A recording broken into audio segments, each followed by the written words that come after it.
Kabajamaa keessummaa keenya sagaleen koo hin dhaga'amaa?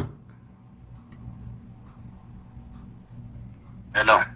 Sagaleen koo sitti dhaga'amaa? Hin dhaga'ama. Baay'ee gaariidha. Mee maqaa kee hordoftoota keenyatti himiitii hordoftoota keenya wajjin wal bari.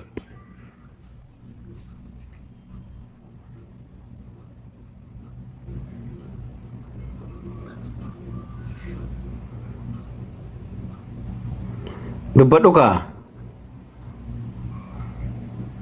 Hello. Hin dhaga'amaa dubbadhaa hordoftoota. Hin dhaga'amaa. Nama 617 si hordofaa jira. Sagaleen kiyya dhaga'amaa? Hin dhaga'ama, hin dhaga'ama. Hello. Hin dhaga'ama, hin dhaga'ama. Ati dubbadhu. Dubbadhatti hin dhaga'ama. Okay, rakkoo kun isheen nu mudatee fi Sagalee ma godhime? dhiifama.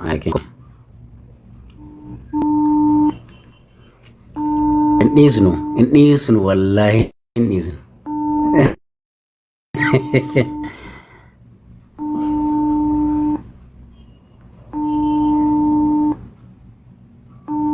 Hundi keessan shaadaan itti uffadhaa barreessaa.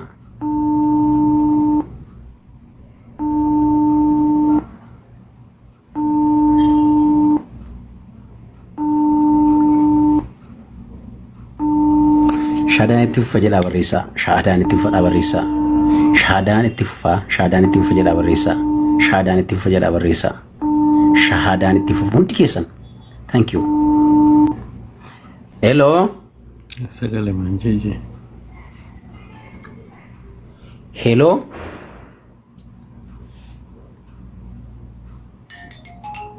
Okay. Hello. Hello. Hoqubaa TV. Oh yeah. Okay, sagaleen kee gaafa viidiyoodhaan konneeshiniin kee yookiin kan koo haa ta'u dadhabaa gatii ta'ee fi wal hubachuuf wal dhaga'uu hin dandeenye. Hello. Hin dhaga'amu ammallee? Hello abdi. Hin dhaga'amu? Akka gootu.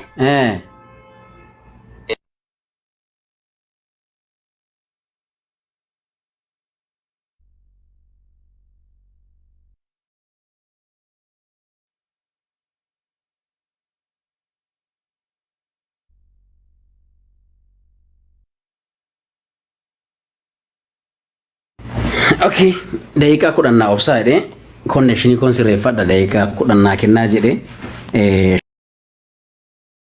shaadaan itti fufaa dhugaa dubbachuudhaaf ilmaan namaa akka jirutti namni aqlii qabu, namni waa yaaduu danda'u, namni waa hubachuu danda'u, namni waa gaafachuu danda'u, namni waa hubatee waa beeku, namni hundumtuu shaadaa qabataara. Allahu akbar. Allahu akbar. Namni hundumtuu shaadaa qabataa jira. Wallaahi billaahi Itoophiyaan islaamummaadhaan gaafa isheen badhaate, Itoophiyaan islaamummaan gaafa ishee gonfe yookiin immoo gaafa dhaale nagaan ishees waan hundumaan miidhagduu, cululuqxuu, naga qabeettii, fayya qabeettii, miidhagduu ajaa'ibaa taati wallaahi. Inshaallah. An biyya keenyaaf kana nawwu yoo jiraate,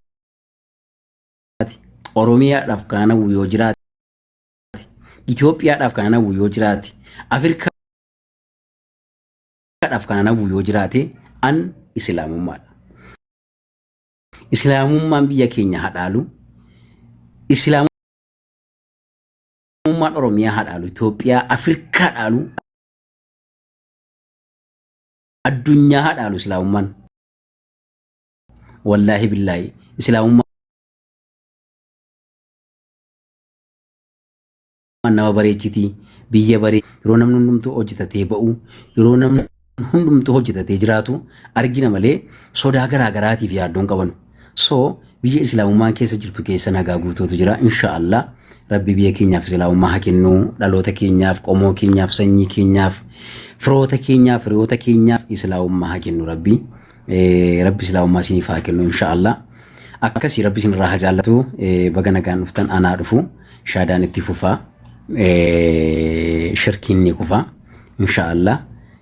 Shirkii yoo xiqqaatee